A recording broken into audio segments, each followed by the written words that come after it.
so much all for joining us here. It's a pleasure to have all of you for such an upanyasam during this auspicious Margari Masam to speak on the topic of how to love an acharya, how a prapanna should approach an acharya. Just as we see Andal so simple and so filled with love.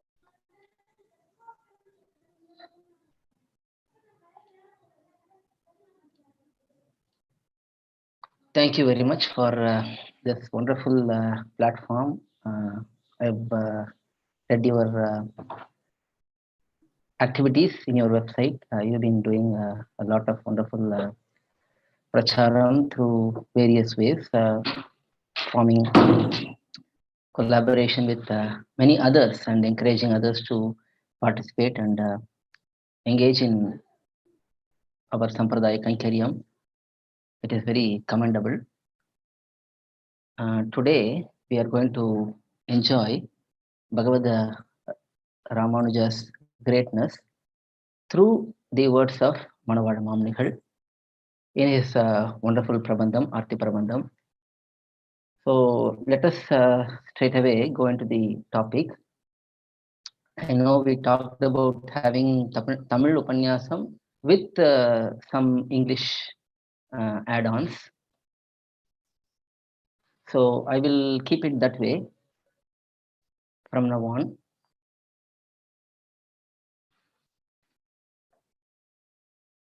Alvar எம்பெருமானார் ஜீயர் திருவடிகளே சரணம், ஜீயர் திருவடிகளே சரணம். மார்கழி மாதம், தனுர் மாசம், ஆண்டாளுடைய திருப்பாவை அனுபவத்தில் நாம் எல்லோரும் திளைத்திருக்கிறோம். இந்த சமயத்திலே ஆச்சாரிய வைபவத்தை பற்றி அனுபவிக்கலாம் என்று ஒரு சின்ன ஆசை. ஸ்ரீமதி ரஞ்சனி அடியனை கான்டாக்ட் பண்ணி கேட்ட பொழுது முதலிலே திருப்பாவை உபன்யாசம் பற்றி பேசிக் கொண்டிருந்தோம். அதற்கு பிறகு வேறு தலைப்பு ஏதாவது அனுபவிக்கலாம் என்று பேச்சு வரும்பொழுது அடியனுக்கு இதுதான் தோணித்து, இந்த ஆச்சாரிய வைபவத்தை இந்த ஆர்த்தி பிரபந்தம் வழியாக அனுபவிக்கலாம் என்று ஒரு ஆசை ஏற்பட்டது. இப்போ நாம இந்த அனத்தியன காலம் ஆரம்பித்த அந்த சமயத்திலே ஆர்த்தி பிரபந்தம் சந்தை சொல்லிக் கொடுக்க ஆரம்பித்து அது போயின்னு இருக்கு. அதனால ஏற்கனவே அந்த பிரபந்தத்திலே நாம் கொஞ்சம் மூழ்கி இருக்கிறோம், ஈடுபட்டு இருக்கிறோம். அதனால அதையே நாம் எடுத்து சுருக்கமாக அனுபவித்தால் நன்றாக இருக்கும் என்று நினைத்தோம்.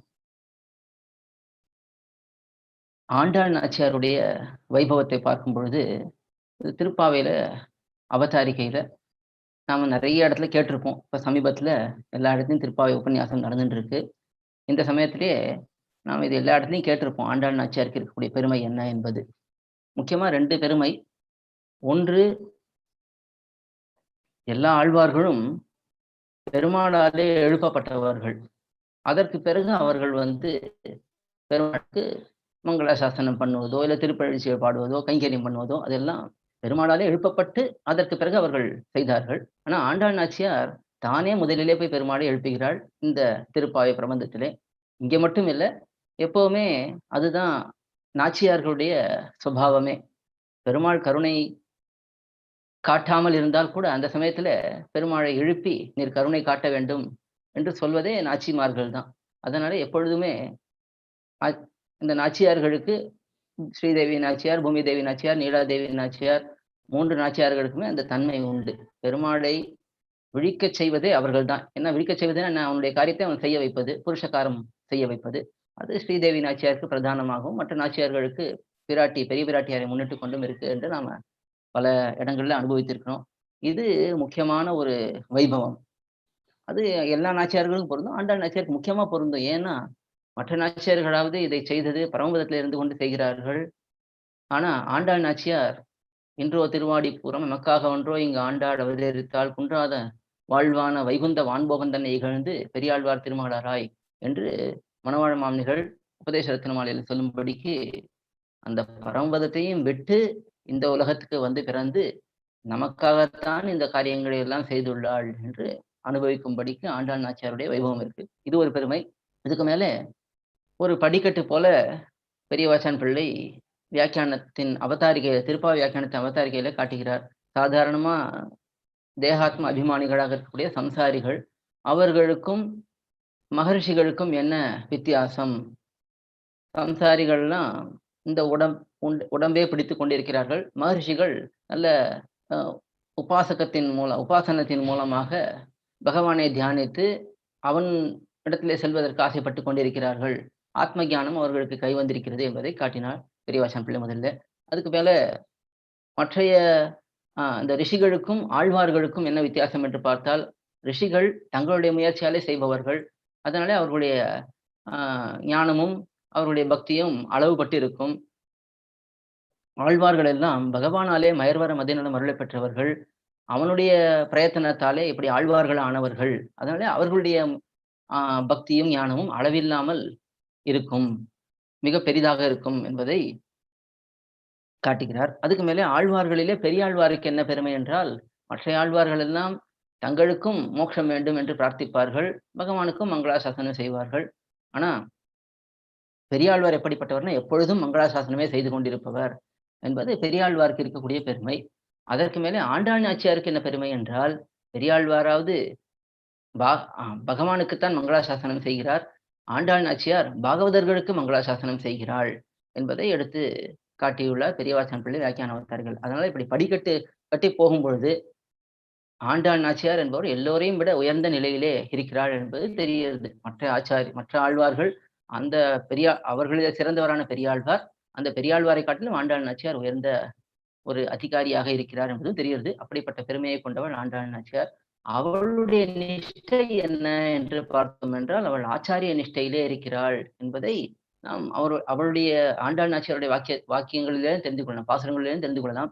"வல்லபரிசு வருவிப்பரேல் அது காண்டுமே, விட்டு சித்தர் தங்கள் தேவரை வல்லபரிசு வருவிப்பரேல் அது காண்டுமே" என்று ஆண்டாள் நாச்சியார் அருளிச் செய்கிறாள். அதாவது இந்த பாசுரத்துடைய அர்த்தம் என்ன? இந்த கண்ணன் எம்பெருமான் என்னிடத்திலே வருகிறான். என்னிடத்திலே வருவது எனக்காக வரக்கூடாது. பெரியாழ்வாரை பார்த்து அந்த எம்பெருமான் என்னிடத்திலே வர வேண்டும் என்று தன்னுடைய ஆச்சாரிய நிஷ்டையை காட்டுகிறாள். This is how Andal Nachiyar shows that she is different from all other Alvars. The reason is all other Alvars are saying that they want to be with Bhagavan, they want to serve Bhagavan for their Swarupam. Every Atma Swarupam is Sheshatvam and Paratantriyam. For that, the Alvars are praying to Bhagavan to ensure that our Swarupam remains, we have to serve you. That is the general mood of Alvars. But Andal Nachar is saying, even that is not required for me. If Bhagavan comes to me looking at Periyalvar, his dear devotee is Periyalvar. If Bhagavan looks at Periyalvar and he comes to me, seeing our connection between Andal Nachar and Periyalvar, if Bhagavan observes that connection and comes to Andal, for that reason, that is sufficient for me, says Andal Nachar. So that is the stage of Andal Nachar. She is always focused on Acharya. That is why Manavala Mamunigal பாசுரம் உபதேசரத்ன மாலையில் எல்லா ஆழ்வார்களையும் பற்றி பாடும்பொழுது முதல்ல 10 ஆழ்வார்களை தான் காட்டுகிறார். அதற்கு பிறகு ஆண்டாள் நாச்சியார், மதுரகவி ஆழ்வார், எம்பெருமானார் இவா 3 பேரை சேர்த்து ஒரே கோஷ்டியிலே மணவாள மாமுனிகள் அனுபவிக்கிறார். அது என்ன காரணம்னா, இவர்கள் 3 பேருமே ஆச்சாரிய நிஷ்டையிலே இருந்தவர்கள்.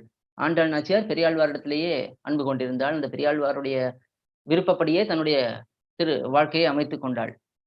அதே போல மதுரகவி ஆழ்வார் நம்மாழ்வாருக்கே அடிமைப்பட்டிருந்தார். தேவமற்றர் ஏன் என்று அப்படித்தான் இருந்தார்.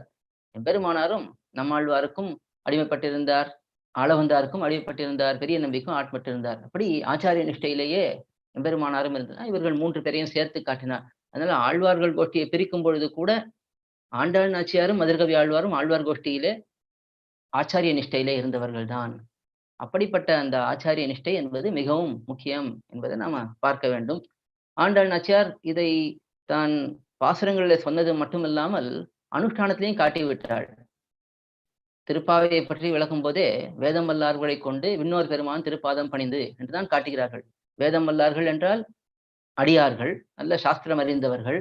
அவர்களை முன்னிட்டு கொண்டு விண்ணோர் பெருமான், அதாவது நித்திய சூரியருடைய நாயகன், அவனை நாம் அணுக வேண்டும் என்பது ஆண்டாள் நாச்சியார் ஆழ்வாருடைய பாசுரம் இது. வேதம் வல்லார்களை கொண்டு விண்ணோர் பெருமான் பாதம் பணிந்து என்பது அந்த விஷயத்தை ஆண்டாள் நாச்சியார் தன்னுடைய பாசுரங்களிலே அனுஷ்டித்து காட்டிவிட்டாள். எப்படி என்று பார்த்தால், முதலிலே 6ஆம் பாசுரத்திலிருந்து 15ஆம் பாசுரம் வரைக்கும் 10 பாசுரங்களிலே 10 பெண் பிள்ளைகளை எழுப்புகிறாள் ஆண்டாள் நாச்சியார். கோபிகைகளை எழுப்புகிறாள். அந்த 10 பெண் பிள்ளைகள் யாருன்னா, சாஸ்திரம் அறிந்தவர்கள், சாஸ்திரத்திலே மிகத் தேர்ந்தவர்கள்.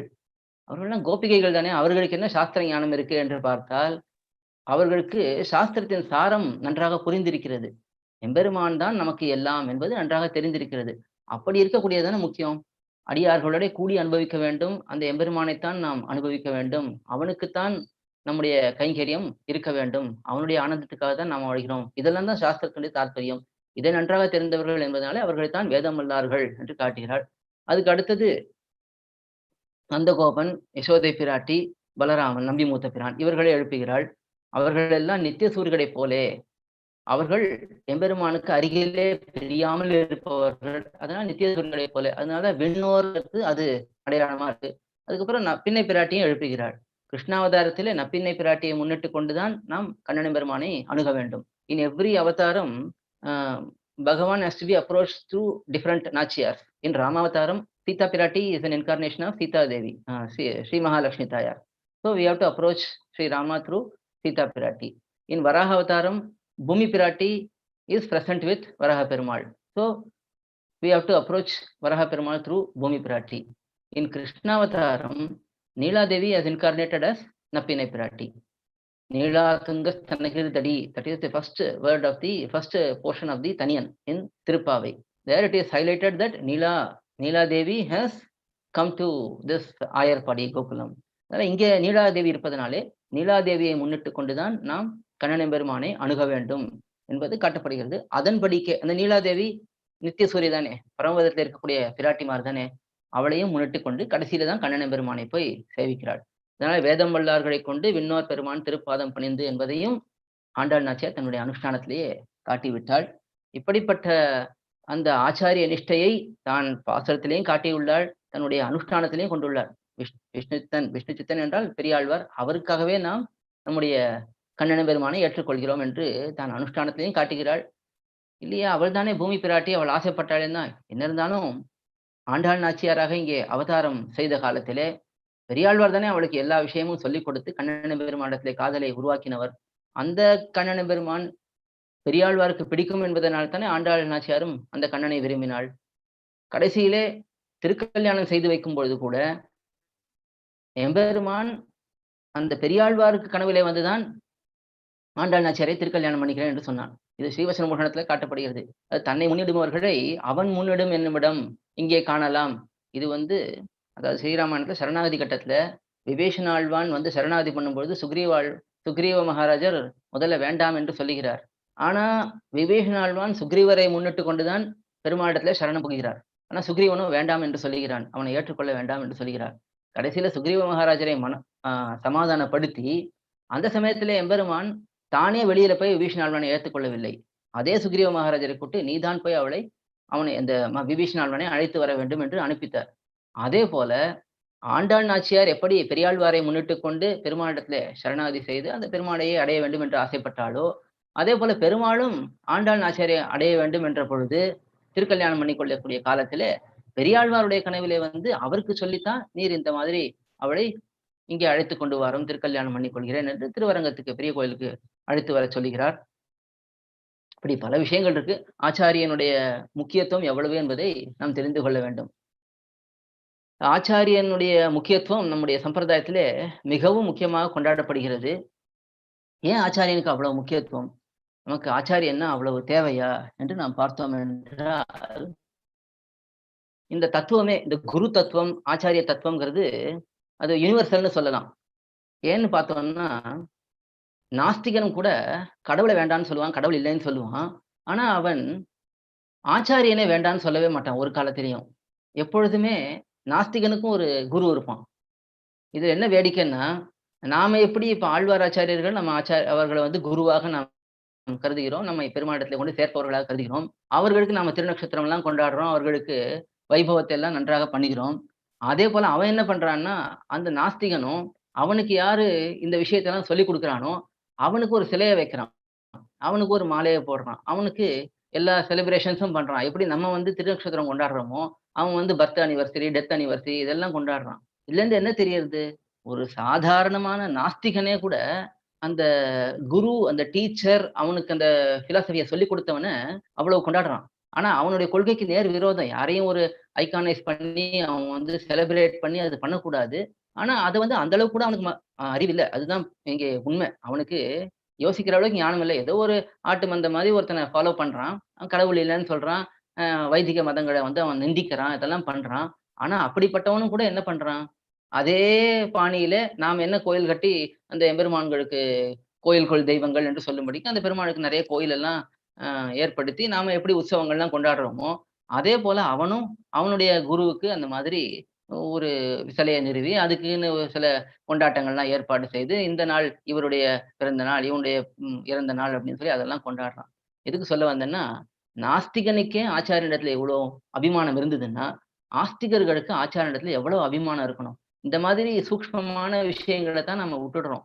பல பேரும் நம்முடைய சம்பிரதாயத்திலேயே ஆச்சாரியன்லாம் எதுக்கு? நாமே நம்ம விஷயங்கள கொஞ்சம் தெரிந்து கொள்கிறோம். அது மூலமா நாம தியானம் பண்ணலாம். இல்ல நம்ம புஸ்தகங்கள் படிக்கலாம். நம்ம வந்து பகவானை அணுகலாம். அந்த பகவான் நம்ம அப்படி என்ன கைவிட்டுடுவானா?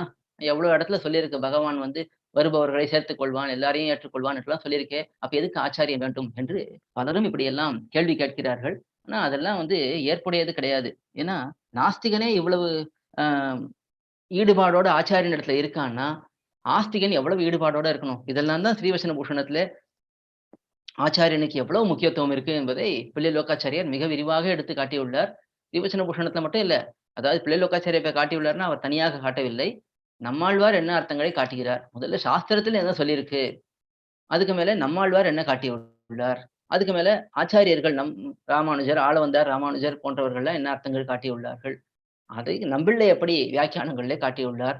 அதையே தான் பிள்ளை லோகாச்சாரியர் எடுத்து காட்டுகிறார். அதே தான் பிற்காலத்திலே வரக்கூடிய ஆச்சாரியர்கள் எல்லாருமே எடுத்து காட்டுகிறார்கள். இந்த ஆச்சாரியனுடைய முக்கியத்துவத்தை அவ்வளவு விரிவாக பெரியோர்கள் எல்லாம் காட்டியுள்ளார்கள். இப்ப சாஸ்திரமே என்ன சொல்றது? எவன் ஆச்சாரியனோ, அவனை நாம் பகவானை விட அதிகமாக கருத வேண்டும் என்று சொல்லுகிறது. அதேத்தான் நம்மாழ்வார் நெடுமார் கடிமை செய்வன் போல் என்கிற பதிகத்திலையும், பயிலும் சுடரொளி மூர்த்தி என்கிற பதிகத்திலையும் மிக மிக விரிவாக அந்த அடியார்களுடைய வைபவத்தை மிக ஆச்சரியமாக எடுத்து காட்டினார். அதே விஷயத்தைத்தான் ஆச்சாரியர்கள் ஆளவந்தாரோ, ராமானுஜரோ ஆளவந்தார் நாதமுனிகள் விஷயத்திலே அ அகிருத்திமத்வ சரணாரவிந்த பிரேம பிரகர்ஷாவதிம் ஆத்மவந்தம் பிதாமகம் நாதமுனிம் விலோக்கிய பிரசீத மத்விருத்தம் அச்சிந்தைத்வா என்று என்னை பார்க்காதே எம்பெருமானே, என்னுடைய பாட்டனாரை பார் நாதமுனிகள் அவர்தான் எனக்கு ஆச்சாரியன். அவரை பார்த்து எனக்கு மோட்சத்தை குடு. என்னிடத்துல இருக்கக்கூடிய தோஷங்களை எல்லாம் பார்க்காதே. எங்களிடத்துல இருக்கக்கூடிய நன்மைகளையும் நன்மைகளை பத்தி அவர்கள் சொல்ல மாட்டார். ஆச்சாரியர்கள் எப்போதும் நைச்சானுசந்தானம் தான் பண்ணுவார்கள். என்னிடத்துல இருக்கக்கூடிய குற்றங்களை நீர் பார்க்காதே, பார்க்காமல் ஆச்சா ஆச்சாரியனான நாதமுனிகளோட எனக்கு இருக்கக்கூடிய சம்பந்தத்தை பார் என்று அவர் சொன்னார். அதேபோல எம்பெருமானாரும் எப்பொழுதும் ஆச்சாரியனிடத்திலே மிகுந்த பக்தியோட இருந்தார். அவருக்கு அதனால தான் மாறன் அடிபணிந்துய்ந்தவன் என்றே ஒரு கொண்டாட்டம் ஏற்பட்டுள்ளது. அதே போலத்தான் பிள்ளைலோகாச்சாரியரும் இங்க எடுத்து காட்டுகிறார். இந்த ஆச்சாரியனுடைய வைபவத்தை சொல்லும் பொழுது, பகவானை ஆச்சாரியன் கொடுக்கிறான். ஆச்சாரியன் பகவானை கொடுக்கிறான். இதுல யாருக்கு பெருமை அதிகம் என்று பார்த்தால், பகவானுக்கு தான் பெருமை என்று சொல்லிடுறார். ஏன் பகவானுக்கு பெருமை? Acharya is given by Bhagavan. Bhagavan is given by Acharya. Now, who is greater? That is the question. For that, Pilalokacharya says, Bhagavan is greater. Why? Because Acharya is the greater object or greater entity. If someone gives gold and someone else gives diamond, who is greater? Who will we celebrate more? The person who gave diamond. Similarly, we celebrate Bhagavan because he gave us Acharya who is like diamond. Bhagavan is like gold only. That is the comparison Pilalokacharya shows. So in this manner, Acharya is considered as very important and very great. The reason for all this introduction is because we need to understand the importance of Acharya. அந்த ஆச்சாரியனுடைய பெருமை தெரிஞ்சாதான் அதுக்கு மேல அடுத்த படிக்கு நாம போக முடியும். அடுத்த படி என்னன்னா, இந்த ஆச்சாரியன்னு சொல்றோமே, அதுல இருக்கிறதுலே முக்கியமான ஆச்சாரியன் யார்? நம்முடைய சம்பிரதாயத்துக்கு யார் முக்கியமான தலையான ஆச்சாரியன்? Who is the most glorified, most celebrated, most venerated Acharya? That is the question இப்போ. அது தெரிஞ்சிருச்சுன்னா நமக்கு வந்து இந்த ஆர்த்தி பிரபந்தத்துடைய ஸ்கோப் புரிஞ்சிடும். We will understand the scope of this பிரபந்தம். ஆச்சாரியன் என்றால் யார்? முதல்ல அதை பார்க்கணும். ஆச்சாரியன் என்பவன் சாஸ்திரத்தை தான் முதலே கற்றுக்கொள்ள வேண்டும். அதற்கு பிறகு அதை அவன் அனுஷ்டிக்க வேண்டும். அதற்கு பிறகு மற்றவர்களுக்கு அதை சொல்லிக் கொடுத்து அவர்களும் அதை அனுஷ்டிக்கும்படி செய்ய வேண்டும். இதுதான் ஒரு ஆச்சாரியனுடைய definition. By definition, Acharya is the one who learns Shastram. He follows what is explained in Shastram, and then he teaches this to others to make others also follow. This is the definition of Acharya. இதே குரு என்ற சப்தம் இருக்கு. இந்த குரு என்ற சப்தத்துக்கு என்ன அர்த்தம் என்றால், குக்கார இஸ் இண்டிகேட்டிங் இக்னோரன்ஸ். அறியாமையை குக்காரம் சொல்லுகிறது. குங்கிற வார்த்தை அறியாமையை சொல்லுகிறது. ருக்காரம் என்பது அதை போக்குவதை சொல்லுகிறது. Removing that ignorance, that is explained in Rukaram. So this Guru indicates the one who removes our ignorance, the one who removes our the ignorance which is the darkness. இப்போ அஜ்ஞானத்தை போக்கக்கூடியவன் குரு என்று சொல்லப்படுகிறது. இதுதான் டெஃபினேஷன். குருங்கிறதுக்கும் ஆச்சாரியங்கிறதுக்கும் டெஃபினேஷன். இந்த குருக்களிலேயே ஆச்சாரியர்களிலே யார் தலை சிறந்தவர் என்று பார்க்கும்பொழுது நாம் பல சரித்திரங்களிலே பார்க்கலாம். இந்த பகவத் ராமானுஜருக்கு அவ்வளவு பெருமை நம்முடைய சம்பிரதாயத்திலே காட்டப்படுகிறது. அதனால தான் எம்பெருமானார் தரிசனம் என்றே இதற்கு நம்பெருமாள் பெயரிட்டு நாட்டி வைத்தார். அம்புவியோர் இந்த தரிசனத்தை எம்பெருமானார் வளர்த்த அந்த செயலறிகைக்கா என்று மணவாள மாமுனிகள் அருள் செய்கிறார். இந்த சம்பிரதாயத்துக்கு எம்பெருமானார் தரிசனம் என்று நம்பெருமாள் ஸ்ரீ ரங்கநாதன் தானே பெயர் வைத்தான், பெயர் சூட்டினான். எதனாலே அப்படி சூட்டினான் எம்பெருமான் என்றால், அம்புவியோர் இந்த தரிசனத்தை எம்பெருமானார் வளர்த்த அந்த செயலறிகைக்கா.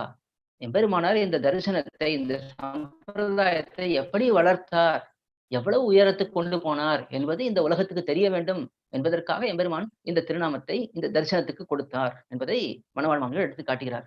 நம்முடைய சம்பிரதாயமானது இன்றைய தினம் உலகளாவிலே எல்லாரும் இதை தெரிந்து கொண்டு இதை அனுஷ்டிக்கும்படி இருக்கு. இதில் இருக்கக்கூடிய கொள்கைகளை தெரிந்து கொண்டு அவரவர்கள் இயன்ற அளவுக்கு அனுஷ்டிக்க ஆசைப்பட்டு கொண்டு அதை எத்தனையோ முயற்சிகளை செய்து கொண்டு அந்த எம்பெருமானார் காட்டிய வழியிலே நடக்கிறார்கள் என்றால் அதற்கு அவருடைய பரந்த மனப்பான்மை அது ஒரு முக்கியமான காரணம். His compassion and then his great intelligence, அவருடைய மிக அதிகமான ஞானம், அதுவும் முக்கியமான காரணம்.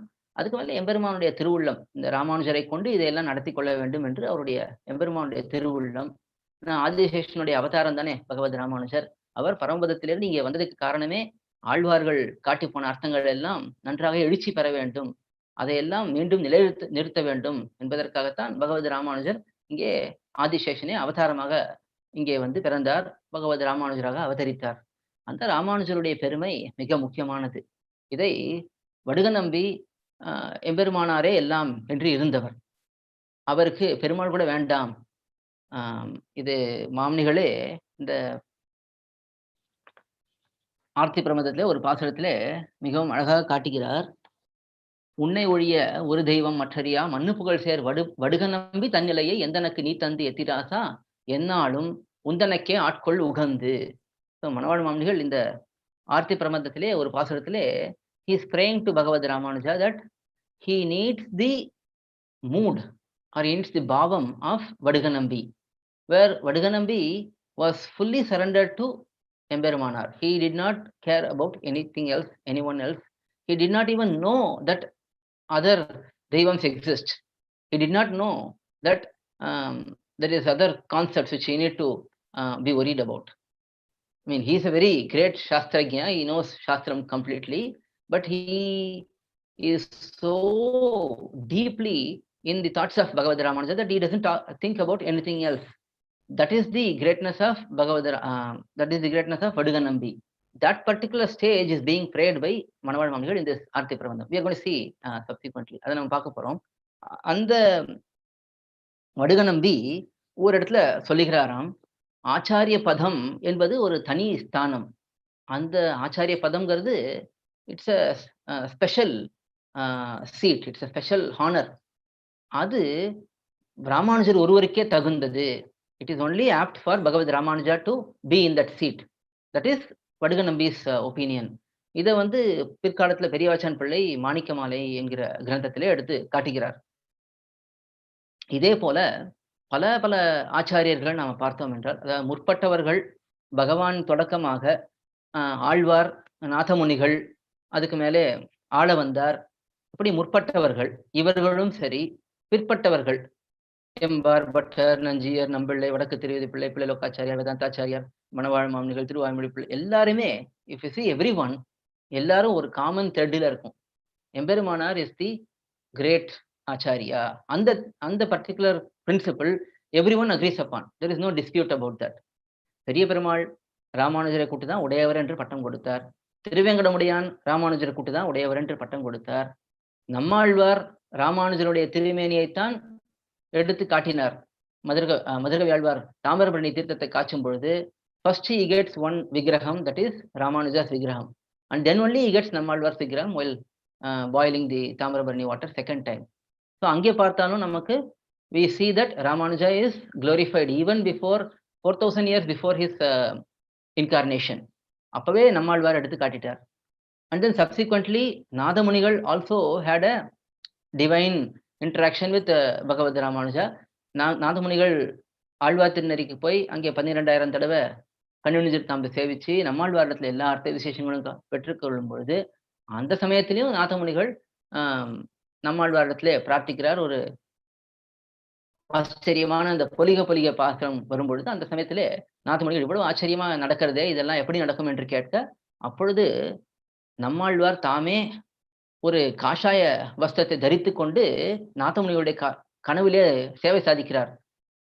ராமானுஜர் என்று பிற்காலத்திலே ஒருவர் வருவார், அவர் இந்த சம்பிரதாயத்தை மிக உயரத்துக்கு கொண்டு செல்வார் என்று அப்பொழுதே காட்டி கொடுத்து ஒரு திருமேனியை அப்ப கொடுக்கிறார். ராமானுஜருடைய திருமேனி, பவிஷ்யதாச்சாரியின் திருமேனி என்று 2 திருமேனிகள்.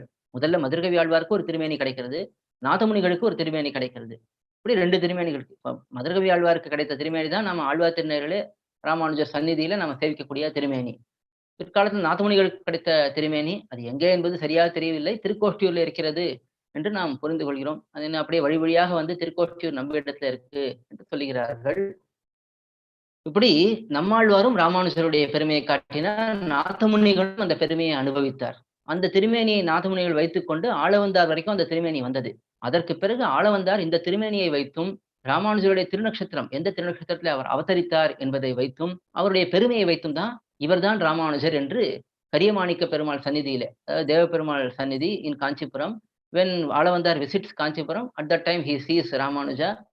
That time Ramanuja was known as Yadayalvar. He was a brahmachari learning from Yadav Prakasha. At that time he sees Yadayalvar and he glorifies Yadayalvar as Am Mudalvan. He is the one who is to rule the Sri Vaishnava Sampradayam and bring it to great heightness.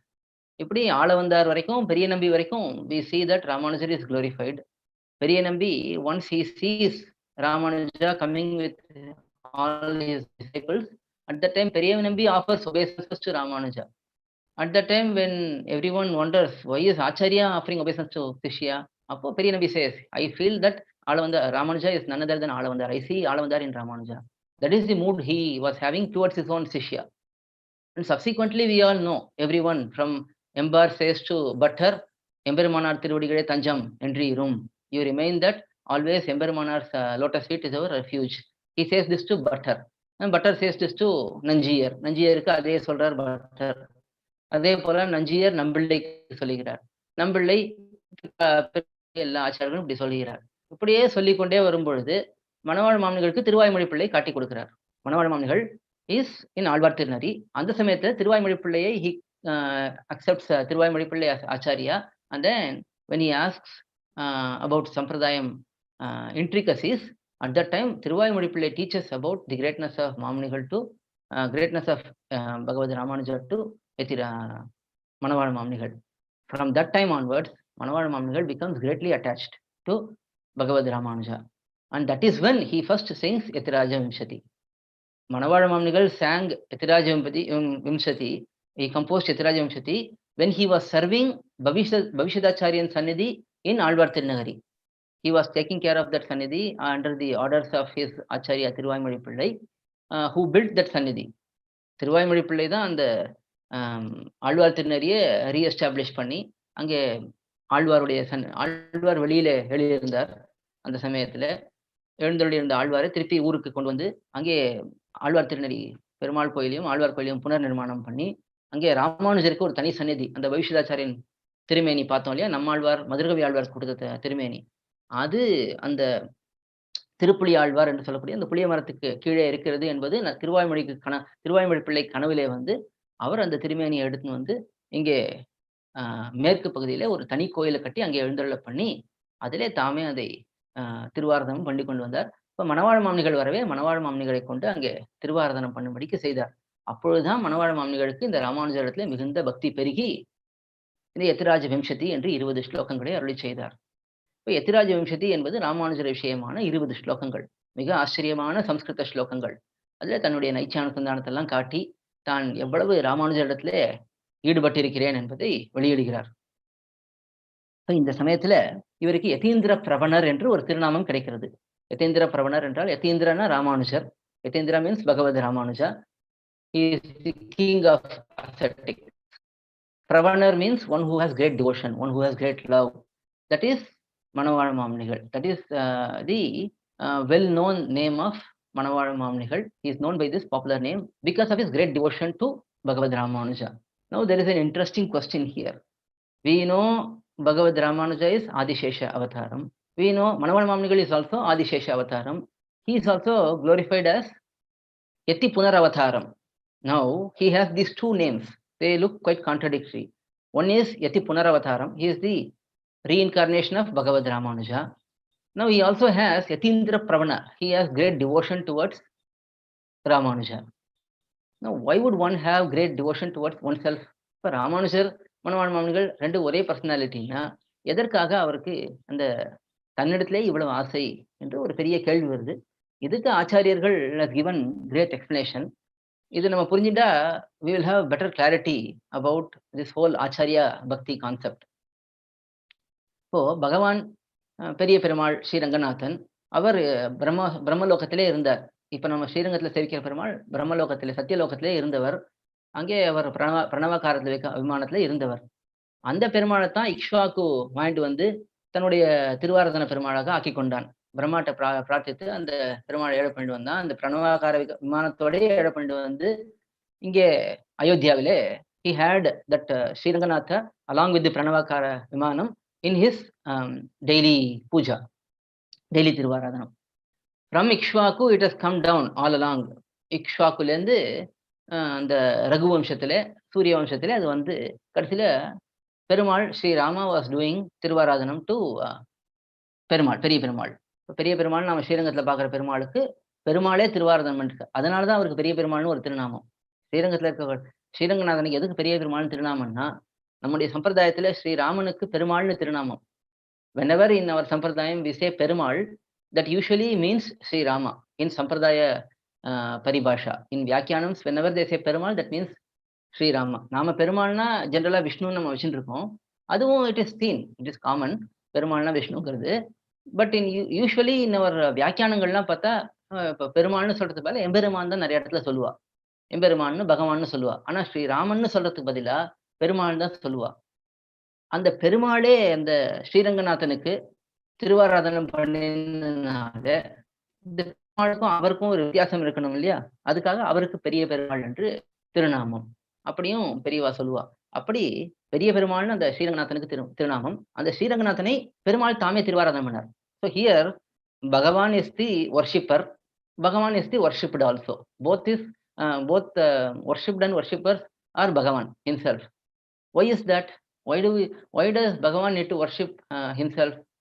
For that it is explained that Bhagavan worshipped himself to show how we should do devotion towards Bhagavan. அது கூட நமக்கு தெரியாதே.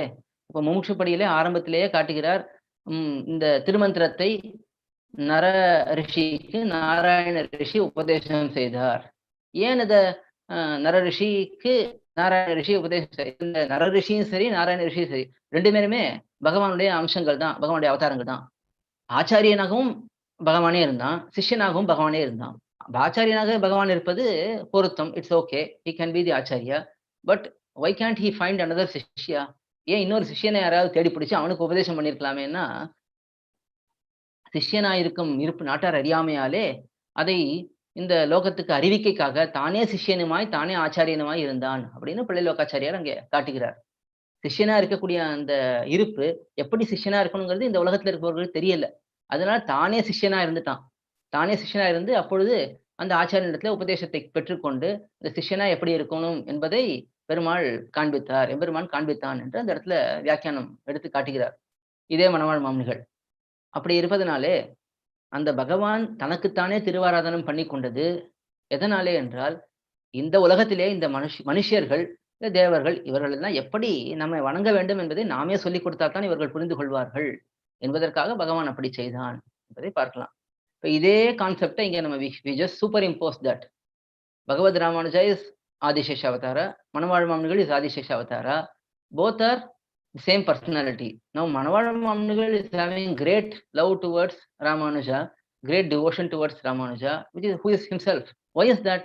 This is to show how to have Acharya Bhakti, how to worship and glorify Acharya, how to feel for that separation from Acharya. All of these can be demonstrated by Rāmānuja himself only. Only he can show the perfect way of doing it. Hence, he himself does it. So this is the underlying principle of Manavāla Māmunigal showing great love towards Bhagavad Rāmānuja and having such dedicated mood of devotion towards him. Now, இப்ப இதுல we may have another question. சரி அப்படியே இருக்கட்டும், எதுக்கு நம்ம அழணும், எதுக்கு அந்த ராமானுஜர்கிட்ட வந்து இவ்வளவு கதறி கதறி அழணும், பிரிஞ்சிருக்கோம் அப்படின்னா இதெல்லாம் கூட பண்ணணுமான்னா, even when Perumal took the incarnation of Sri Rama, Emperman when he appeared as Rama, he cried when he was separated from Sita Pirati. So இதெல்லாம் everything is Leela for him, but even in that Leela, he behaves perfectly fitting that particular role. He is not pretending, or he is not just superficially acting in that particular role. He is into that role. He is into that particular mood, and he is demonstrating that particular emotions very clearly. Similarly, இங்கே ஒரு சிஷ்யனானவன் எப்படி ஆச்சாரியன்ட்டு இருக்க வேண்டும்? How a shishya should remain, how a shishya should behave towards Acharya. That particular mood is being presented here by Māmunigal. So that mood, when he presents it, he is presenting in a very realistic way. It is not just action. At that time, even though the personalities are same, it's still there are two incarnations. Hence, he is showing that particular emotions towards Rāmānuja. So this is the reason why Yati Punaravatāram and Yatindra Pravanam both, even though look contradictory, but there is no contradiction. It is to prove a particular aspect, demonstrate a particular concept. Bhagavad Rāmānuja reincarnated himself as Manavāla Māmunigal. The other reason also we all well know that Bhagavad Rāmānuja only composed Samskrita Granthams. He only widely propagated the Samskrita prabandhams. He had a little bit of desire in him to do the same level of contribution for Tamil prabandhams, for Alvar's prabandhams also. Even though he initiated the commentary tradition, still he wanted to do a lot more. Hence he reincarnated as Manavāla Māmunigal, and in his subsequent incarnation as Manavāla Māmunigal, he brought Divya Prabandham to great heights. We know very well that Idu Mahavyakyanam, Tiruvalmozhi Vyakyanam was presented by Manavāla Māmunigal on the orders of Periya Perumal Sri Ranganatha in Sri Rangam Divyadesham, and at the end of the session, Manavāla Māmunigal was greatly glorified by Bhagavan himself, who appeared as a small boy, and he gave the Taniyan Sri Shailesha Dayapatram Dibhakti Gunanamam Yatindra Pravanam Mande Ramajamataram Munim. So in this manner, the whole package was completed. Bhagavad Rāmānuja did half of it, and then he again came as Manavāla Māmunigal, and he completed the whole task, and then he paved the way for wholesome contribution, wholesome propagation of our Sampradayam, which we see now. The result is very well obvious. People are engaged in both Samskrita Vedantam as well as Dravida Vedantam in a very enthusiastic way. All over the world, we can see, we can observe that so many people are engaging in these wonderful activities. And the foundation was laid by Bhagavad Rāmānuja in his incarnation of Rāmānuja first, and then subsequently in his incarnation of Māmunigal. And that is the greatest benefit we have. அது நமக்கு கிடைத்திருக்கக்கூடிய ஒரு பெரிய பாக்கியம். So இதெல்லாம் நமக்கு இந்த ஆர்த்தி பிரபந்தத்துக்கு ஒரு பெரிய introduction. Now we have almost come towards the end of the stipulated time, but we will go on little longer so that நம்ம இன்னைக்கு ஓரளவுக்கு we will see some of the important பாசுரம்ஸ். இந்த ஆர்த்தி பிரபந்தம் என்பது மணவாழ் மாமுனிகள் அருளி செய்தது.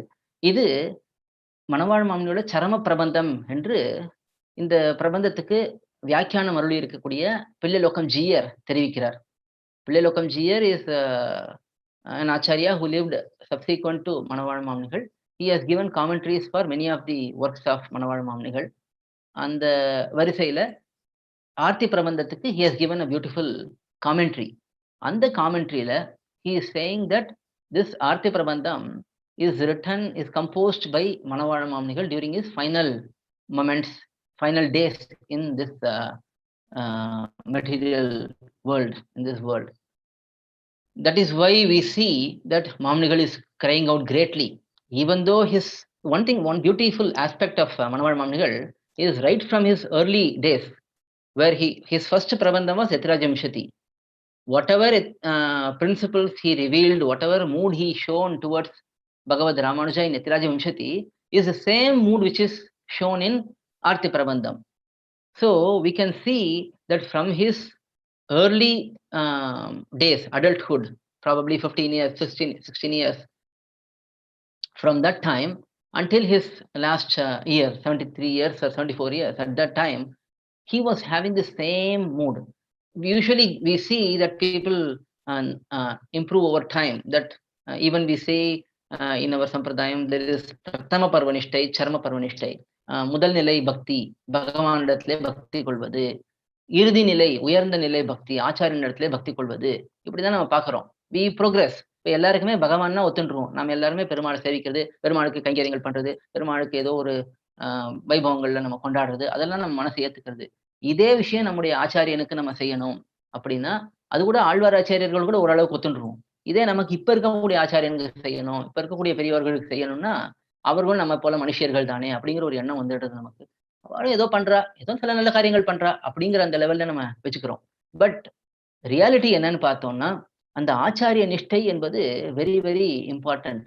அது நமக்கு எப்போ வருது?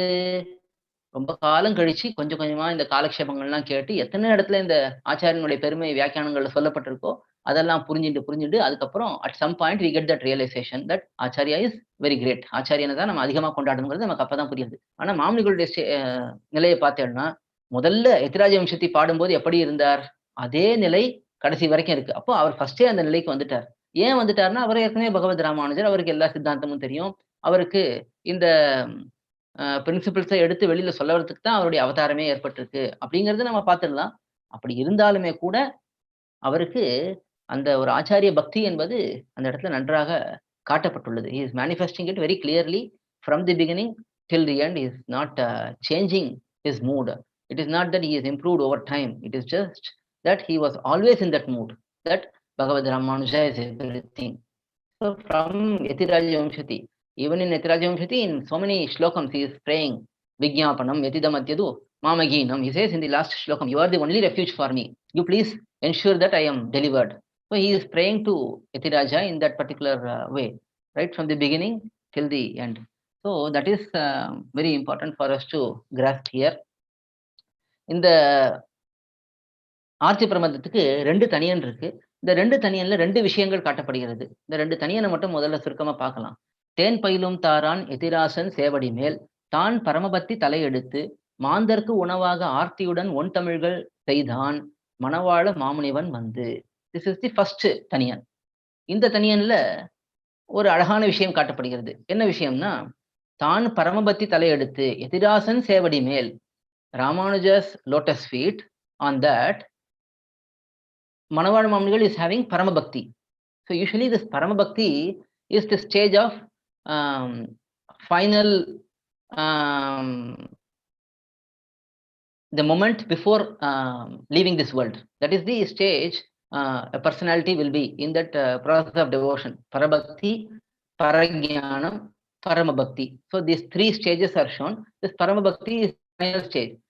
That is what is shown in this particular Taniyan, that Māmunigal has reached this paramabhakti stage that he cannot remain separate from Bhagavad Rāmānuja anymore. He wants to go to paramapadam and not to serve Bhagavan, but to serve Bhagavad Rāmānuja. Yes, Bhagavad Rāmānuja is now in paramapadam, so he wants to go there and serve Bhagavad Rāmānuja there. So this great love, unquenchable thirst to serve Bhagavad Rāmānuja is shown in the first Taniyan. In the second Taniyan, வம்பவிழ்த்தார் வன்மை மணவாழ மாமுனிகள் அம்புவியில் கால் பொருந்தா ஆர்த்தியினால் உம்பர் தொடும் விண்ணுலகில் செல்ல விரைந்து எதிராசன் பதங்கள் நன்னி உரைத்தார் நமக்கு.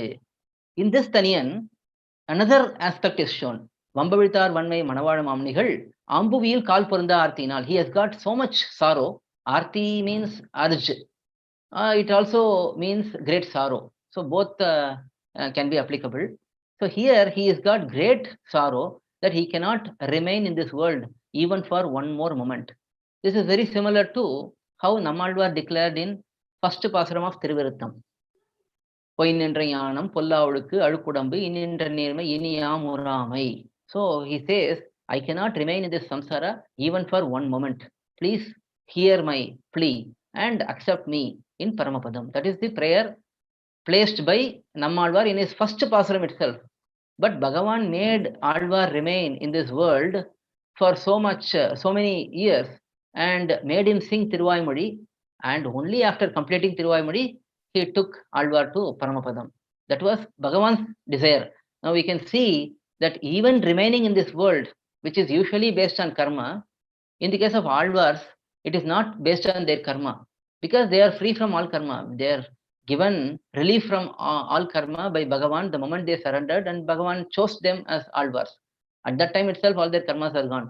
But they were placed in this world just for the sake of our benefit.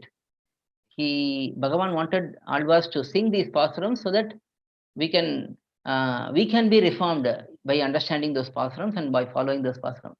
So Nammalvar's stage was like that. He cannot remain in this world anymore. இன்னும் ஒரு க்ஷணம் கூட என்னால இந்த உலகத்தில் இருக்க முடியாது என்றுதான் முதல் பாசுரத்திலே நம்மாழ்வார் சொன்னார். அந்த ஸ்டேஜ்ல தான் இப்போ மணவாழ மாமுனிகள் இருக்கார். அம்புவியில் கால் பொருந்தா ஆர்த்தியினால், he says, I cannot remain in this world even for one more moment. In that stage, he is saying, immediately he is rushing to the lotus feet of Ramanuja, and he is highlighting all of these aspects about Bhagavad Ramanuja. That is shown in this particular Taniyan. So இங்கே பார்த்தோம்னா there are two moods. ஒன்னு ராமானுஜர் இடத்துல இருக்கக்கூடிய பரமபக்தி, மணவாழ் மாமுனிகள் ராமானுஜர் விஷயமா இருக்கக்கூடிய மிகப்பெரிய பக்தி இருக்கு. ரெண்டாவது, இந்த உலகத்துல என்னால இருக்க முடியாதுங்கிற துடிப்பு. he cannot tolerate even for one more moment. அந்த துடிப்பும் இருக்கு. இந்த ரெண்டு ஆஸ்பெக்ட்ஸும் இந்த பிரபந்தத்திலே காட்டப்படுகிறது. முதல் ஆஸ்பெக்ட், பகவத் ராமானுஜர் இடத்துல எவ்வளவு சீக்கிரம் நான் போய் சேர முடியும், அவரை பிரிந்து என்னால இருக்க முடியாதுங்கிற பரமபக்தி. Second aspect is this great sorrow in being in this world. So both these moods are manifested throughout the prabandham. இதுல நாம ரெண்டா பிரிச்சுக்கலாம். எப்பவுமே ஒரு நல்ல விஷயம் இருக்கு, ஒரு துயரமான விஷயம் இருக்கு, சந்தோஷமான விஷயம், துயரமான விஷயம், happy news and sad news. Which one you want to hear first? அப்படின்னா முதல்ல happy news, we'll hear the happy news first. அதுக்கப்புறம் we'll hear the sad newsனு சொல்லுவோம். அதே போல நாம இந்த ஆனந்தமான நிலையிலே மணவாழ் மாமுனிகள் பாடக்கூடிய பாசுரங்களை, அதுல முக்கியமான சில பாசுரங்களை இன்னைக்கு நாம் அனுபவிக்கலாம். நாளைய தினம் எப்படி மாமுனிகள் இந்த சம்சாரத்திலே இருக்கக்கூடிய துக்கத்தை எடுத்து காட்டி ராமானுஜரை எப்படி சீக்கிரமா அடைய வேண்டும் என்று ஆசைப்பட்டாங்கிறது நாளைய தினம் அனுபவிக்கலாம். இன்னைக்கு சுருக்கமா சில விஷயங்களை அனுபவிக்கலாம். எப்படி தன்னுடைய ஆனந்தத்தை மணவாழ் மாமுனிகள் வெளியிடுகிறார். மணவாழ் மாமுனிகளுக்கு ஆனந்தம்னா என்ன? What is happiness for them? For our Alvars and Acharyas, happiness is only Mangala Shasanam. Mangala Shasanam na well-being of others. So Periyalvar performed Mangala Shasanam to Bhagavan. That is his happiness. அவருக்கு happinessனா என்ன? பெருமாள் நன்றாக இருந்தா அவருக்கு நன்றாக இருக்கும். அதுதான் அவருடைய happiness. Similarly, Acharyas were performing Mangala Shasanam to Alvars and subsequent Acharyas to Acharyas. This is the concept of Mangala Shasanam. The Mangala Shasanam is done by மணவாழ் Mamunigal in many of the pasurams to Bhagavad Ramanuja. அது ஃபர்ஸ்ட்லேருந்து நாம பார்த்துட்டு வந்தோம்னா, first பாசுரம் it self, வாழி எத்திராசன் வாழி எத்திராசன் வாழி எத்திராசன் என வாழ்த்துவார். வாழி என வாழ்த்துவார், வாழி என வாழ்த்துவார், தாளினையில் தாழ்த்துவார் விண்ணோர் தலை. இதுதான் ஃபர்ஸ்ட் பாசுரம். திஸ் இஸ் தி ஃபர்ஸ்ட் பாசுரம். Now, as Srimati Ranjani told, இப்ப நம்ம இத ஒரு பாசுரத்தையும் அனுபவிப்பதற்கு நமக்கு வியாக்கியானத்தை வச்சுட்டு பார்த்தோம்னா, சின்ன சின்ன வியாக்கியானம் தான். சில பாசுரங்களுக்கு தான் பெரிய வியாக்கியானம். அப்படி நாம பார்க்கும்போது, ஒரு பாசுரத்துக்கும் குறைஞ்சபட்சம் ஒரு 15, 20 நிமிஷம் ஆகும். இத அனுபவிக்கணும்னா. வியாக்கியானத்துல நெறைய விஷயங்கள் எடுத்து காட்டப்படுகின்றன. அவ்வளவு நமக்கு ஆனா நேரம் இல்லை. ஆனா ஒரு சுருக்கமா ஒரு glimpse, let us see the glimpse of these பாசுரம்ஸ் and their meanings. And then நம்ம ரெக்கார்டிங் இருக்கு. இதுவரைக்கும் 29 பாசுரம் வரைக்கும் நாம் வியாக்கியானங்கள் பார்த்திருக்கோம். அதை யாருக்கு கேட்க முடியறதோ, in our YouTube channel people can go and listen to the full detailed வியாக்கியானம். அதை கேட்டுக்கலாம். பட் நம்ம இங்க ஒரு கிளிம்ப்ஸ் பார்க்கலாம். முக்கியமான பாசுரங்கள், அதிலே மாமுனிகளுடைய அனுபவம் எப்படி இருக்குங்கிறத நம்ம பார்க்கலாம். இந்த முதல் பாசுரத்திலேயே மாமுனிகள் என்ன அருளி செய்கிறார் என்றால், வாழியதிராசன் வாழியதிராசன் வாழியதிராசன் என வாழ்த்துவார். வாழி என வாழ்த்துவார், வாழி என வாழ்த்துவார், தாளினையில் தாழ்த்துவார் விண்ணோர் தலை.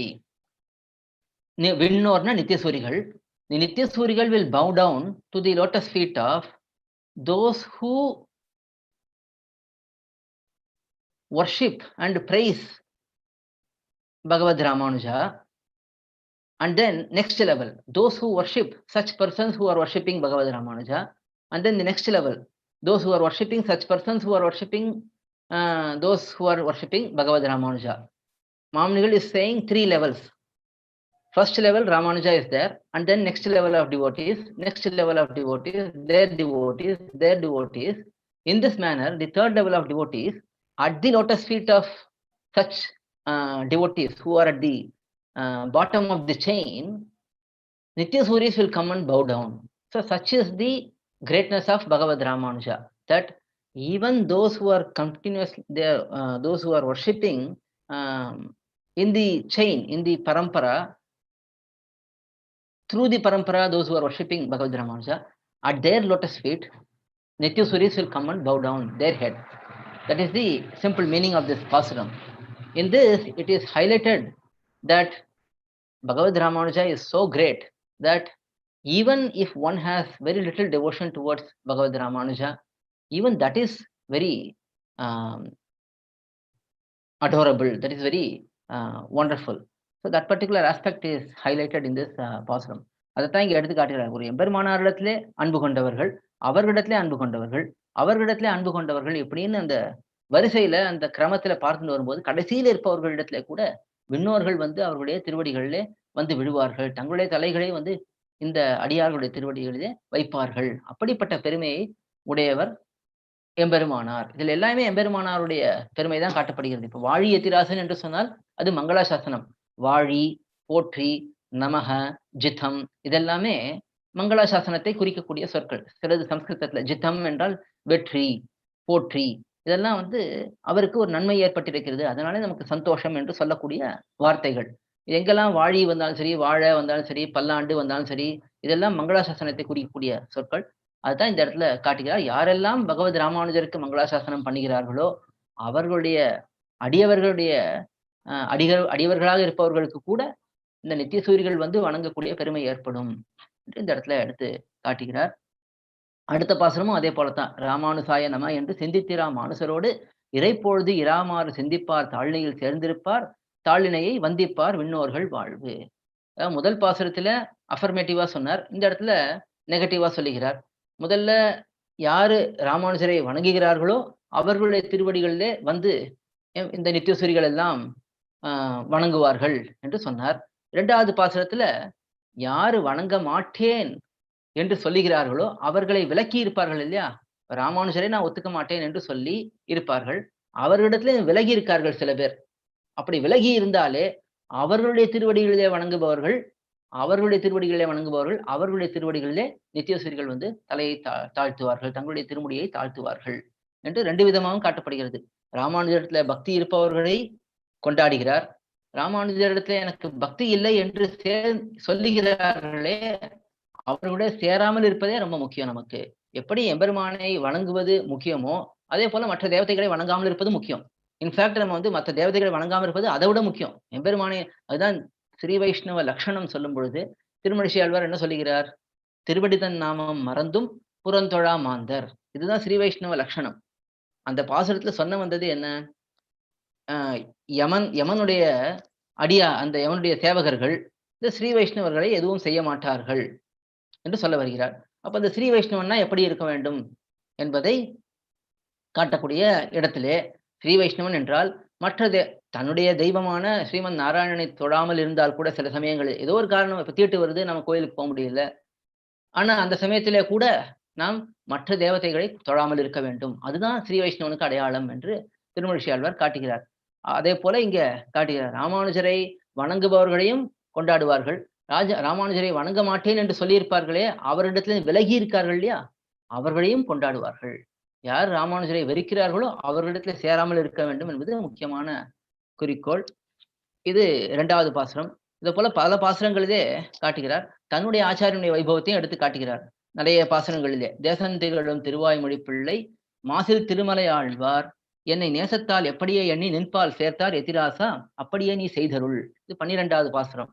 இந்த 12வது பாசுரமும் Manavāla Māmunigal is glorifying his own acharya. He is praying to Bhagavad Rāmānuja, saying, in whatever opinion Thiruvaimozhi Pillai, that is Manavāla Māmunigal's acharya, in whatever opinion he brought me to you, in that same opinion you deliver me. Because Thiruvaimozhi Pillai would have brought Manavāla Māmunigal to Bhagavad Rāmānuja with the intent of delivering Manavāla Māmunigal. That is the intent. So here he is praying, Māmunigal is praying, please ensure that my Acharya's intent becomes complete. It is accomplished. That is the prayer given by Māmunigal to Bhagavad Rāmānuja. In this pasuram and in many other pasurams, his Acharya's greatness is shown. Our Acharya is like the bridge for us towards Rāmānuja. It is through the parampara we are getting connected to Acharya, to Rāmānuja. Our Acharya is the one who performed Panchasamskaram. Through the Acharya, we are getting the connection to Bhagavad Rāmānuja. So both our Acharya as well as Bhagavad Rāmānuja have to be greatly glorified. But Rāmānuja being the Uttaraka Acharya, being the one who delivers us to Paramapadam, he is greatly celebrated. It is not that our Acharya is any less.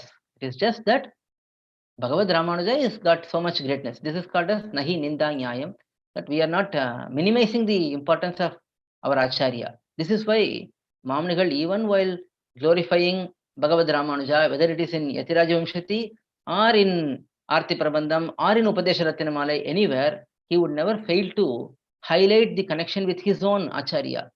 He always prays, highlighting his connection to his Acharya, and he prays to Rāmānuja. So everything has an importance. Sometimes some particular aspects are magnified and presented so that that principle is clearly understood. So that is another pasuram in a joyful mood.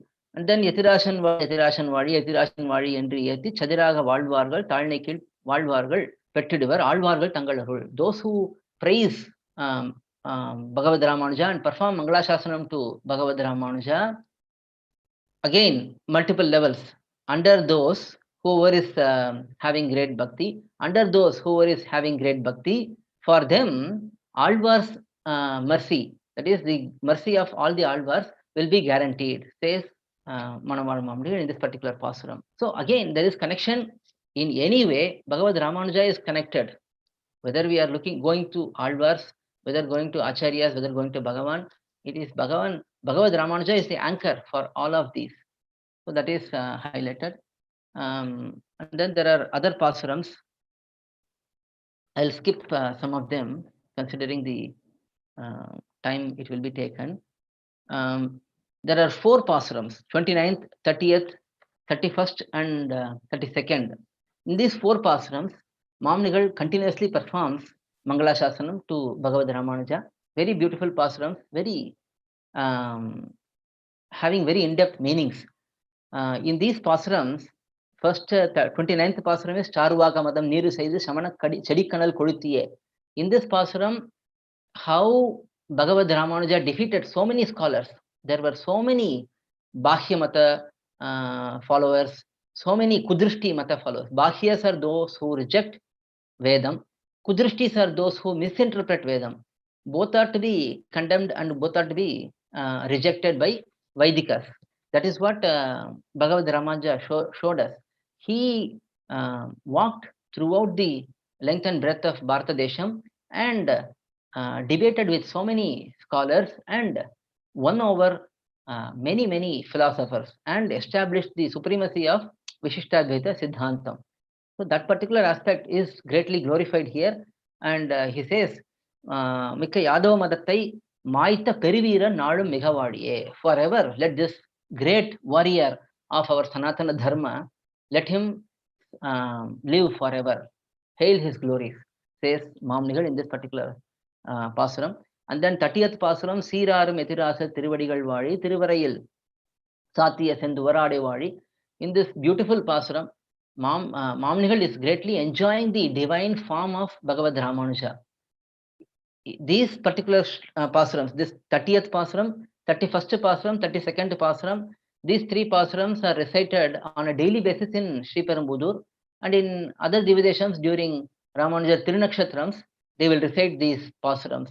Sīrārum Edirasa Tiruvadigal Vādi, and then Arusamayachadiyadane Adiyaruthan Vadiye, and then Shankara Barkara Yadava Bhatta Prabhakara Tangamadam. These three Pasurams are recited in Sri Perumbudur and many other Divideshams also during Ramanuja's Satrumurai, that final day. These Pasurams will be recited. In the first 30th Pasuram here, beautifully, Māmunigal is going through every limb of Bhagavad Ramanuja and celebrating it. Sīrārum Etirāsa Tiruvadigal Vādi. He starts with the divine feet. And then Tiruvarayil Sathiya Senduvarade Vādi.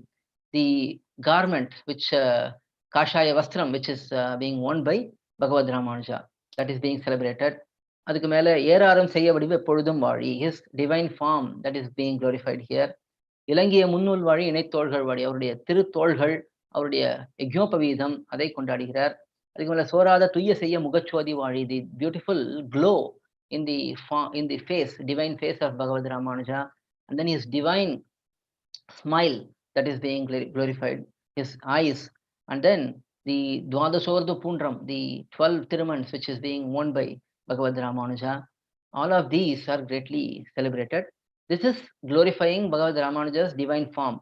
And then in the other next Pasuram, 31st Pasuram, how he won over many different philosophers, how he established Dividesha Kainkaryams to happen properly. Tennaranga Selvamuttum Tiruthi Vaithan Valiye, that is being glorified. And then how he brought out the great works of Alvars, starting from Nammalvar's Thiruvaimozhi and other Alvars' wonderful Pasurams. Their meanings were how they were brought out by Bhagavad Ramanuja. All of these are glorified in the next Vaditirunamam. And then finally, Shankara Bharkara Yadava Bhatta Prabhakara Tarangamadam. In that Pasuram, again he highlights the way how he defeated all the different debaters. That was also highlighted in this particular Pasuram. In this manner, there are so many different Pasurams. Finally, we'll go to 55th Pasuram. This 55th Pasuram is a beautiful Pasuram where Māmunigal brings out towards the end of this prabandham. He is highlighting the mood in which he is available. Let us see. தென்னரங்கர் சீரர்களுக்கு இலக்காக பெற்றோம், திருவரங்கம் திருப்பதியே இருப்பாக பெற்றோம், மன்னியசீர் மாறன்கலை உணவாக பெற்றோம், மதுரகவி சொற்படியே நிலையாக பெற்றோம், முன்னவராம் நம்குறவர் மொழிகள் உள்ள பெற்றோம், முழுதும் நமக்கு அவை பொழுதுபோக்காக பெற்றோம், பின்னை ஒன்றுதனில் நெஞ்சு பேராமல் பெற்றோம், பிறர் மினுக்கம் பொறாமை இல்லா பெருமையும் பெற்றோமே. This is the most beautiful Pasuram probably to exist in the whole world.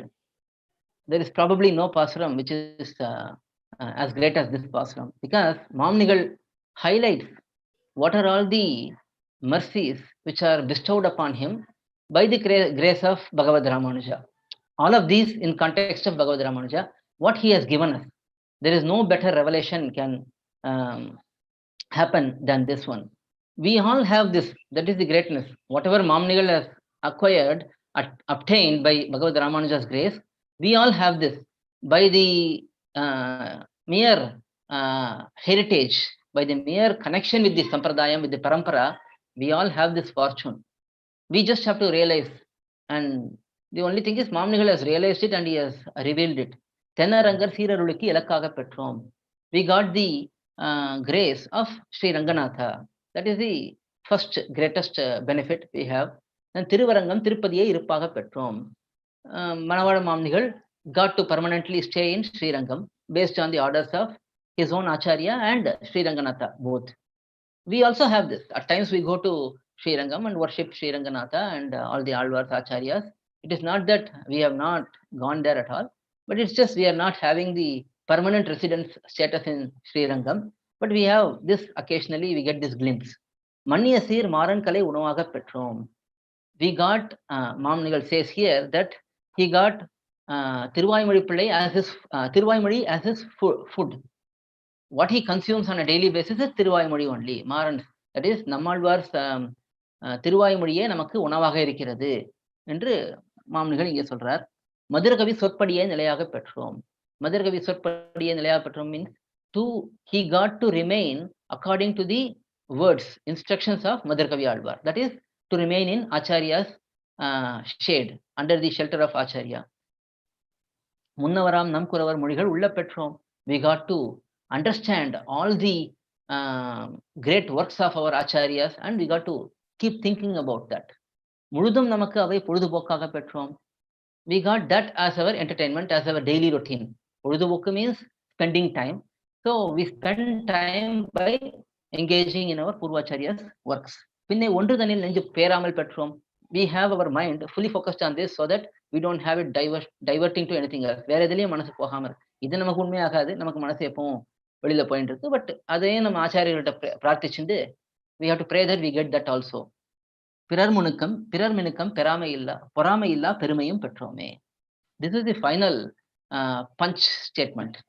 He says, I don't have any பொறாமை, I don't have any jealousy on anyone else's glory. Whatever glory anyone may have, I have absolutely no jealousy.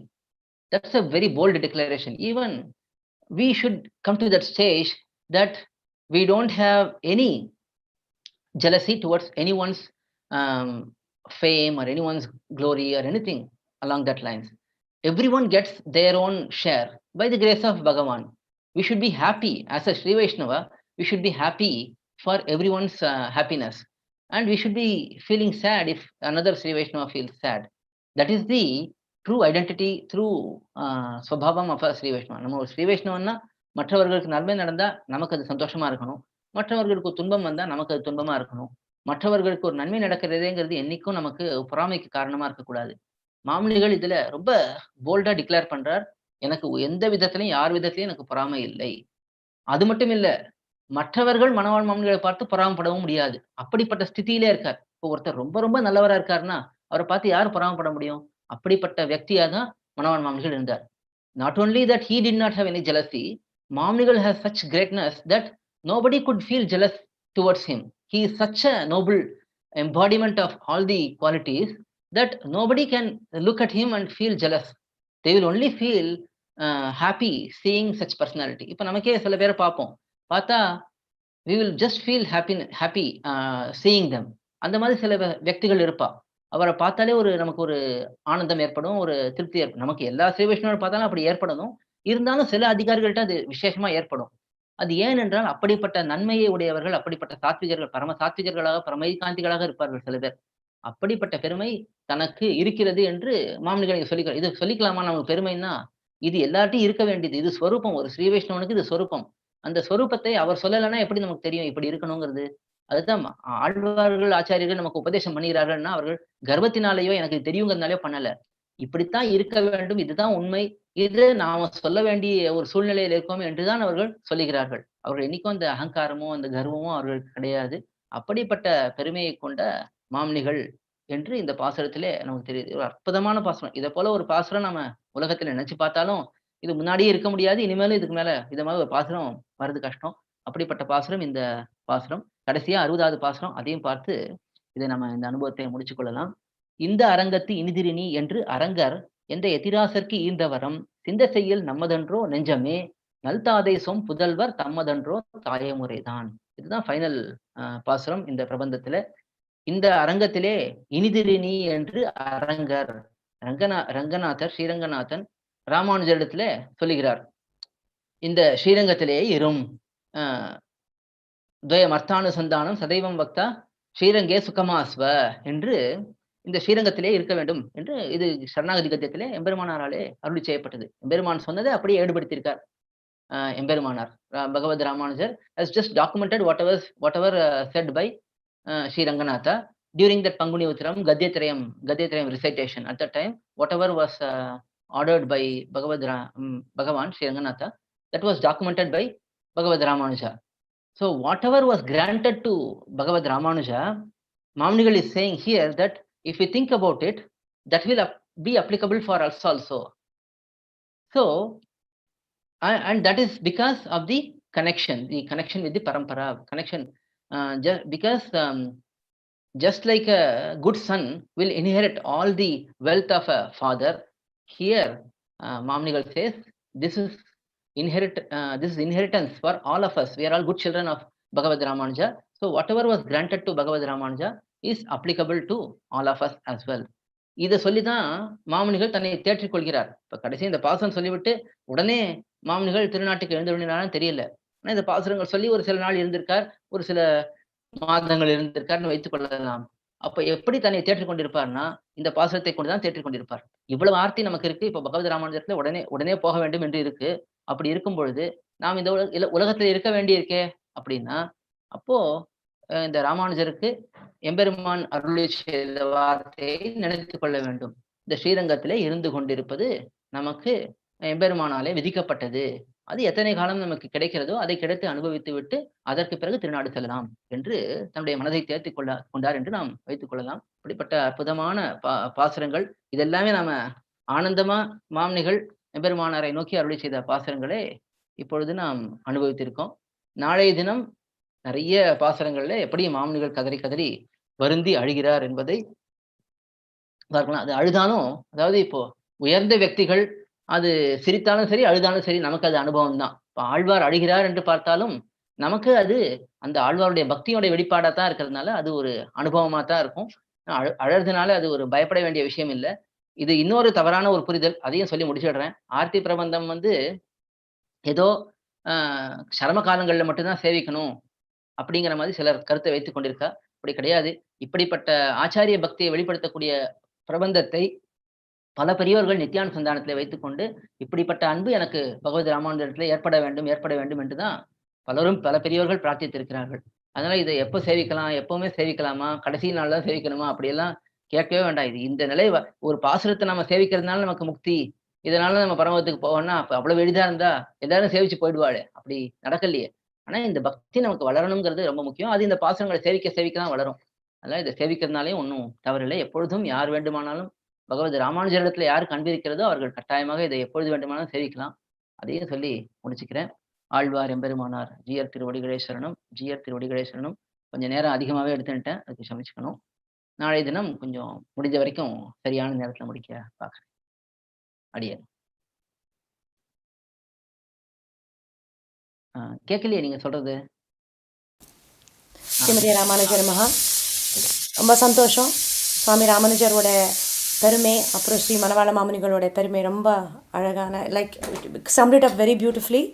And even though you were able to go through all these pashrams very fast, but we were able to experience the happy mood in which Sri Manavāla Māmunigal experiences Swami Ramanujar. With this, யாருக்கான question இருந்தா please, this is a good time to begin questions. எடுத்துக்கலாமா சுவாமி? Time இருக்கா? Okay, தாராளமா.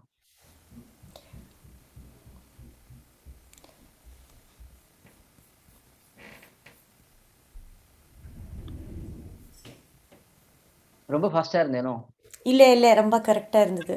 Claude நீங்கள் தேவர் ஓவராக போயிருந்து கரெக்டாக இருந்தது. பிகாஸ் அப்புறம் I think it was you are able to delve into it. ரொம்ப சந்தோஷம். It's not fast at all. Swami அடியன் தாசன், மணி பார்த்த சாரதி, ராமானுஜதாசன், கேள்விலாம் எதுவும் இல்ல. அடியேன் வந்து உபன்யாசம் ஆஸ் யூஷுவல் ரொம்ப பிரமாதமா இருந்தது Swami. It's actually very very rare to hear உபன்யாசம் ஆன் ஆர்த்தி பிரபந்தம். ஸோ அதனால வந்து பரம பாக்கியம் இன்னைக்கு அதை வந்து கேட்டது. அடியன் வந்து நாளைக்கும் அதை அதுக்காக வெயிட் பண்ணிட்டு இருக்கோம். அடியன் அடியன் அடியன்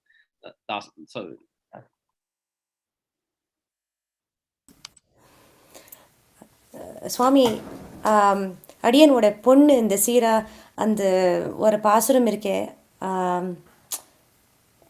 இப்போதான் எனக்கு அடியனுக்கு தெரியறது, இது ஆர்த்தி பிரபந்தத்துலேருந்து வந்திருக்கு. சீராரம் யதிராசர் அந்த பாசுரம். அது ஆக்சுவலி அது she sings that song. Oh, very nice. ஆனா maybe at end, sorry sorry பாடட்டும். ஓ, அதே இன்னைக்கு டைம் இருந்தா, இல்லைன்னா நாளைக்கு பாட்டு. ஓ, ஐ திங்க் இப்போ நாளைக்கு ஷூர் நாளைக்கு பாடலாம்.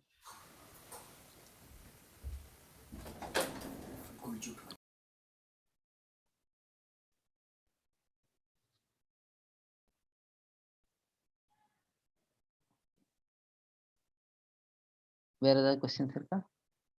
இல்லைன்னா முடிச்சுக்கலாம்.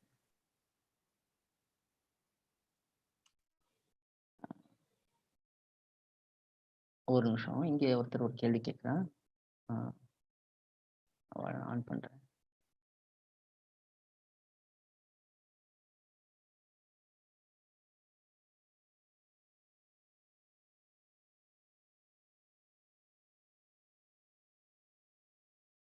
அடியன் கேளுங்க. சொல்லுங்க. நான் உங்க கிளாஸ்ல ரெகுலரா தான் இருக்கேன். அடியன் இந்த இதெல்லாம் செஷன்ஸ்லாம் நிறைய கத்துக்க ஆரம்பிச்சது அப்புறம் ஆசிரியர் நிச்சயம் சொல்ற ஸ்லோகம் பண்ணுற டைம் எல்லாம் ரொம்ப கம்மியா இருக்கு. ஏன்னா டைம் மேனேஜ்மெண்ட் எனக்கு பத்தல ஆக்சுவலி. சரி. அதனால ஏதானும் தப்பா? ஏன்னா இது நீங்க நிச்சயம் சொல்லி தருது, மாமி சொல்லி தருதுலாம் டெய்லி கத்துக்கிறோம் இல்லையா? ஆமா. டைம் கிடைக்கும் போது சொல்லியிருக்கோம். பட் ஆனால் நிச்சயம் நம்ம பெருமாளுக்கு சொல்றதுக்கு ஸ்லோகம் சொல்லிருக்கோம் இல்லையா? ஆமா. ஆச்சாரியன் கணியன் வந்து வேற எதுவும் சொல்றது எனக்கு டைமே பத்தல. அது காலையில இல்ல, அபச்சாரம் இல்ல. காலையில நீங்க பெருமாளுக்கு தளிகை பண்ணும் போதே கொஞ்சம் பாசுரங்களை சொல்லிடுங்க. திருப்பல்லாண்டு, திருப்பள்ளி எழுச்சி, திருப்பாவை, அதெல்லாம் தளிகை பண்ணும்போதே சேவிச்சுட்டே வந்துடுங்க. அப்போ உங்களுக்கு ஓரளவுக்கு பாசுரம் சேவிச்ச ஒரு சாட்டிஸ்ஃபேக்ஷன் இருக்கும். அப்படி இல்லைன்னா கூட கொஞ்சம் ஒரு 15 ஒரு நித்தியானுசந்தானம் வரைக்குமாவது சேவிக்கிறதுக்கு ட்ரை பண்ணலாம். அது இது தவிர்த்து வேற ஏதாவது சொல்லணும்னாக்கா அதெல்லாம் சொல்றதுக்குலாம் டைம் பத்தல. ஓகே, அதான் எனக்கு டவுட்டா இருந்தது ரொம்ப நாளாவே. சரி. அது பரவாயில்ல, நீங்க ட்ரை பண்ணுங்க. எப்படி அரேஞ்ச் பண்ண முடியுமோ பார்த்துட்டு உங்களோட டைமை நீங்க அட்ஜஸ்ட் பண்ணிட்டு சேவிங்க. ஓகே. சுவாமி, ஒரு கொஸ்டின். இப்போ இன்னும் மதுரை கவி ஆழ்வாரோடைய பக்தி, ஆச்சாரிய பக்தி எப்படி நம்ம ஆழ்வாருக்கு இருந்ததோ அது கம்பேர் பண்ணலாமா? தட் மனவாமணி மாமுனிகளுடைய ஆச்சாரிய பக்தி is similar to Swami Ramanujar? கண்டிப்பா பண்ணலாம். அதே நிலை தான். ஏன்னா அவரே அந்த நிலை தான் பிரார்த்திக்கிறார் இல்லையா? முதல் பாசுரம் நம்ம பார்த்தது, மன்னப்புகள் வடுக நம்பின தன்னிலையை எனக்கு அருளாய் தந்தருளாய் எதிராசா அப்படின்னு தான் பிரார்த்திக்கிறார். ஸோ வடுக நம்பியும் ராமானுஜரும் எப்படி மதுரை கவி ஆழ்வார் நம்ம ஆழ்வார் இருந்தாரோ அதே ஸ்டேஜ் தான், அதே நிலையில தான் இருக்கா. ஸோ அதே நிலையை தான் இவரும் ஆசைப்படுகிறார். இப்போ இவர் ஆசைப்படுகிறதா இவருக்கு இல்லைன்னு அர்த்தம் இல்லை, அதுதான் எல்லாரும் ஆசைப்பட வேண்டியதுன்னு சொல்றது. ஸோ அவருக்கு ஆல்ரெடி இருக்குது, ராமானுஜர் இடத்துல அந்த உயர்ந்த டோட்டல் சரண்டர் இருக்கு இவருக்கு. அண்ட் ஆல்சோ அந்த 60 பாசுரம்ஸில் sometimes he sad, sometimes he is happy இல்லையா? அது ஒரே மாதிரி ஹாப்பியாக வந்துட்டு அப்புறம் it doesn't transition over to sad, or ஒரே மாதிரி சேடாக இருந்துட்டு ஹாப்பியாக he interweaves it happy and sad, happy and sad, அந்த மாதிரி இல்லையா? ஆமா. இது எப்படி ஆழ்வார் பாசுரங்கள்லாம் அப்படிதானே இருக்கும். ஆழ்வார் ஒரு சமயத்துல சந்தோஷமா பாடுறார், அப்புறம் துக்கம் வருது. துக்கம் வந்த உடனே பெருமாள் அவருக்கு சேவை சாதிச்சு அவருக்கு ஆனந்தத்தை கொடுக்கிறார். உடனே கடைசியில 10வது பாசுரத்துல இந்த பாசுரங்களை சொல்பவருக்கு நல்ல கதி கிடைக்கும் அதெல்லாம் சொல்றார். உடனே அவருக்கு இந்த பழைய முகம் வந்துடுறது. ஸோ மாமனிகளுக்கும் அதே தான். திடீர்னு மங்களாசாசனம் பண்ணி, இப்போ ஆரம்பத்துல எப்பொழுதுமே ஒரு மங்களாசாசனங்கள், அப்புறம் ஆசீர்வாத நமஸ்காரங்கள் இருக்கணும் அப்படின்னு சொல்லி பொதுவா எந்த கிரந்தமாக இருந்தாலும் அது முதல்ல இருக்கணும்னு சொல்லுவா. அதனால முதல்ல மங்களாசாசனத்துல ஆரம்பிச்சிடுறார். மங்களாசாசனம் பண்ணின உடனே அவருக்கு திடீர்னு தோன்றது, ஐயோ நம்ம ராமானுஜரை பிரிஞ்சு இருக்கோமே, அவர் இங்க பரமபதத்துல இருக்காருன்னு சொல்லி உடனே அதுக்கு வருத்தப்படுறார். ஒரு 2, 3 பாசனம் அப்படி போறது. உடனே திருப்பி இருந்தாலும் நமக்கு ஒரு நன்மை இருக்கே அப்படின்னு அந்த நன்மையை அனுபவிக்கிறார். அப்புறம் எம்பெருமானாருடைய திருமேனி ஞாபகம் வருது. திருமேனி ஞாபகம் வந்தோடனே அந்த திருமேனி நன்னா இருக்கணும்னு மங்களாசாசனம் பண்றார். இப்படி மாறி மாறி அந்த மூட் ஸ்விங்ஸ் தான் அது. சந்தோஷம் சுவாமி. சுவாமி, ஆச்சாரிய பக்தின்னு வரும்போது வந்து இதோட இந்த பாசுரத்தோட கனெக்ட் பண்ணலாம் இல்லையா? தேவர் கொஞ்சம் அதை இன்னும் கொஞ்சம் ஃபர்தரா இந்த இந்த எண்ணத்தை டெவலப் பண்ணலாம்னு நினைக்கிறேன். பின்பகராம் பெருமாள் ஜீயர் பெருந்தவத்தில் அன்புமிக்க ஆசையினால் அதை கொஞ்சம் தேவர் ஒரு நிமிஷம் அதை கொஞ்சம் சாதிக்க முடியுமா? கண்டிப்பா, கண்டிப்பா. அதாவது மாமுனிகள் உபதேச ரத்தின மாலையில இந்த உபதேச ரத்தின மாலையே ஸ்ரீவசன பூஷணத்துடைய சாரம் தான், எசன்ஸ் தான். அந்த ஸ்ரீவசன பூஷணத்துடைய எசன்ஸ் எதுன்னு பார்த்தோம்னா ஆச்சாரிய அபிமானமே உத்தாரம். ஆச்சாரியனுடைய கருணை தான் நம்மை கரை சேர்க்கிறது, பரமபதத்துல கொண்டு போய் சேர்க்கிறதுன்னு தான் அந்த ஸ்ரீவசன பூஷணத்துடைய எசன்ஸ். அதைத்தான் இதுல காமிக்கிறார். அதுல காமிக்கும் போது ஞானம் அனுஷ்டானம் இவன் நன்றாகவே உடையனான அந்த பாசுரத்துல நல்ல ஞானம், நல்ல அனுஷ்டானம் இருக்கக்கூடிய ஆச்சாரியனுடைய திருவடிகளை நாம் பற்றின்றோம்னா பெருமாள் நமக்கு தானே வைகுந்தத்தை கொடுத்துடுவார். அதுல அவர் யோசிக்கிறதுக்கு ஒண்ணுமே இல்லை. இவனை பத்தி ஆராயவே வேண்டாம், அந்த அதிகாரியை பத்தி நேர பரமபதம் கொடுத்துடுவான்னு சொல்லிடுறார். இப்ப அதுக்கப்புறம் வர பாசுரங்கள் எல்லாம் அந்த ஆச்சாரிய நிஷ்டையில இருக்கக்கூடியவர்கள் எப்படி இருப்பார்கள்ங்கிறது தான் விளக்கிட்டு வர்றார். அப்படி விளக்கும் போது அந்த ஆச்சாரிய நிஷ்டையும் விளக்கிடுறார். தன்னாரியனுக்கு தான் அடிமை செய்வது, ஆச்சாரியன் சிச்சன் ஆறுயிரை பண்ணுமோன், அந்த பாசுரத்தை எல்லாம் இந்த பரமபதத்தை போகிற வரைக்கும் தான் இந்த ஆச்சாரியன் இந்த உலகத்துல இருக்கக்கூடிய காலத்துல தான் ஆச்சாரியனுக்கு கைங்கரியம் பண்ண முடியும். அதனால ஆச்சாரியனை பிரிந்திருக்க கூடாது. இப்படி ஆச்சாரியன் கைங்கரியம் பண்ணும்போது ஆச்சாரியன் சிஷ்யனுடைய ஆத்மாவை தான் பார்க்கணும். சிஷ்யன் ஆச்சாரியனுடைய தேகத்தை தான் பார்க்கணும், தேக ரட்சணத்தை தான் பார்க்கணும். இதெல்லாம் ஸ்ரீவிஷ்ணு பூஷணத்தில் இருக்கிறது தான். அப்படியே அத ஒரு பாசுரமா அமைச்சிட்டார். இதெல்லாம் சொல்லிட்டு வரும்பொழுது அதுக்கு ஒரு உதாரணம் காட்டணும் இல்லையா, யார் அப்படி இருந்தான்ட்டு. அதுக்கு தான் பின்படுகிறாம் பெருமாள்ஜியர் பெருந்திவத்தில் அன்பதுவும் மற்றும் மிக்க ஆசையினால் நம்பிள்ளைக்கு ஆணு அடிமைகள் செய் அந்நிலையை நன்னெஞ்சே ஊனவரை எப்பொழுதும் ஓர் அப்படின்னு அந்த பாசுரத்தை காட்டுகிறார் மாமுனிகள். அதுல என்ன சொல்றாருன்னா, எப்படி பின்படுகிறாம் பெருமாள் ஜீயர் என்ற ஆச்சாரியன் நம்பிள்ளைக்கு தகுந்த கைங்கரியங்களை செய்து வந்தாரோ, அவர் எந்த அளவுக்கு அந்த கைங்கரியத்தில் ஈடுபட்டு இருந்தாருன்னா அது திருவேணி கைங்கரியம் தான்.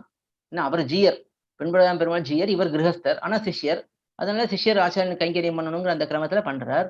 அப்படி பண்ணும் பொழுதும் கூட திருமேனி கைங்கரியம், ஏன்னா அது ஒரு சரித்திரமே இருக்கு, அது வியாக்கியானத்துல காட்டப்படுறது. அவருக்கு கொஞ்சம் திருமேனி ஏதோ பாங்கு இல்லாம போயிட்டு அந்த ஜீயருக்கு. அவர் மருந்து வாங்கி சாப்பிடுறார். மருந்து வாங்கி சாப்பிடுறது யாருமே சாப்பிடக்கூடாது நம்ம சம்பிரதாயத்துல. இவர் ஜீயர் போய் வாங்கி சாப்பிடுறாரேன்னு சொல்லி எல்லாரும் கேட்க, உடனே நிறைய விசாரணை நடக்கு. கடைசியில அவர் சொல்றார், நம்பிள்ளைக்கு அவர் காவிரி கரைக்கு போயிட்டு தீர்த்தமாடிட்டு வரும்பொழுது பின்னாடி திருவாலவட்டம் சமர்ப்பிச்சுட்டு வருவேன். அந்த கைங்கரியத்தை இழந்து போயிடக்கூடாது. அது இழந்து போறதுக்கு தடையாக எது வந்தாலும் நான் அதை போக்கிக் கொள்வேன் அப்படின்னு சொல்றார். அதுல இருந்து என்ன தெரியுதுன்னா, பரமபதத்துக்கு போவதை கூட விரும்பாம இந்த லீலாபூத்தியிலே இருந்து கொண்டு ஆச்சாரியனுக்கு திருமேனி கைங்கரியம் பண்ணணும் அப்படிங்கிறத அவர் ஆசைப்பட்டுன்றதாங்கிறது தெரியுது. இதுதான் உண்மையான சிஷ்ய லட்சணம் அப்படிங்கிறத எடுத்து காட்டுறார். அதே இந்த ஆச்சாரிய பக்திங்கிறது எந்த லெவல்ல இருக்கணும்னா, பரமபதத்துக்கு போறது கூட வேண்டாம். எப்போ ஆச்சாரியன் இங்க இருக்கும்போது, ஆச்சாரியன் பரமபதம் போயிட்டாருன்னா நாம இங்க இருக்கிறது அப்புறம் கேள்விக்குறி. அப்ப நமக்கு ஆச்சாரிய பக்தி இல்லைன்னு அர்த்தம்னு ஆயிடும். தன்னாரியனுக்கு தான் அடிமை செய்வது அந்த பாசத்தை தான் காட்டுகிறார். அவன் அங்க இருக்கான், அவன் ஆச்சாரியனை பிரிந்து எப்படி இருக்க முடியும் ஒருத்தரால? ஆச்சாரியனை பிரிந்து இருப்பார், மனமே பேசு, எப்படி ஆச்சாரியனை பிரிந்து இருக்க முடியும் அப்படின்னு கேட்கிறார். அதனால இந்த ஆச்சாரிய பக்தியோடைய நிலை எப்படி இருக்குன்னா, இங்க இருக்கிற வரைக்கும் ஆச்சாரியனுக்கு இங்க இருந்து கைங்கரியம் பண்ணும். இங்க இருந்து பரமபதத்துக்கு போனதுக்கு அப்புறமும் அங்க போய் கைங்கரியம் பண்ணும். ஆனா அங்க போனா பெருமாளுக்கு தானே கைங்கரியம் பண்ணுவோம்னா, அப்ப அங்க கொஞ்சம் மாறிடும். அது ஆச்சாரியனோட உகப்புக்காக அங்க கைங்கரியம் பண்றோம்னு ஆயிடும். எனக்கு கைங்கரியம் பண்றதை விட எனக்கு எது சந்தோஷத்தை கொடுக்குமோ அதை பண்ணினா அதையே அவர் கைங்கரியமா எடுத்துக்கொள்வார் அப்படிங்கிற அர்த்தத்துல அது. தன்யோஸ்மி சாமி, ரொம்ப கிருதஜ்ஞர்கள்.